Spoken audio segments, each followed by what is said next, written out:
नमस्कार राम राम मंडळी, मी सागर गायके पुन्हा एकदा स्वागत करतो तुमचं अपडेट इन मराठीच्या डिजिटल वारी या सिरीज मध्ये।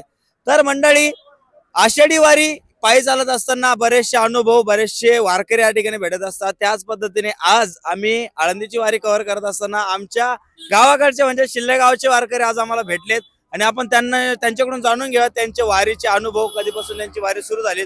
आणि एक विशेष म्हणजे या शिल्ले गावच्या वारकऱ्यांनी संत सावता महाराजांची वारी, त्यांची पालखी सोहळा ते पंढरपूर पर्यंत घेऊन येत आहे। माऊली, कसा हा पालखी सोहळा तुमचा सुरू झाला आणि कसं चालू आहे? वारी हा खूप आनंददायी सोहळा आहे आणि आमच्या गावची दिंडी 20 वर्षापासून सलग चालत येते। शिल्ले गाव ते अरण मार्गे पंढरपूर येथे वारीचा सोहळा म्हणजे सगळ्या आपल्या माहेराला जसे जातात तसा आनंद वारकऱ्यांना होतो। यापेक्षा दुसरं काही सांगू शकत नाही। म्हणजे मी माझ्या बघण्यात आलेली पहिलीच अशी पालखी सोहळा असेल। संत सावता महाराज कधीच पंढरपूरला गेले नाही, स्वतः पांडुरंग संत सावता महाराजांना भेटायला येता आला। त्याच्यामुळेच एक सावता महाराजांनी लिहिलेला अभंग, कांदा मुळा भाजी अवघी विठाबाई माझी, कांदा मुळा भाजी अवघी विठाबाई माझी, लसूण मिरची कोथिंबिरी अवघा झाला मादारी, ऊस नाडा मोठ नाडा विहीर दोरी अवघी व्यापिली पंढरी, धन्य ते आरण रत्नाची ती खान, जन्मला निदान सावता तो रत्नाची ती खान,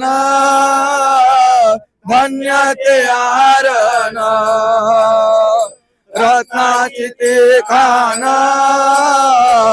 जन्मला निदान, जन्मला निदान, जन्मला निदान सावता तो सावता सागर,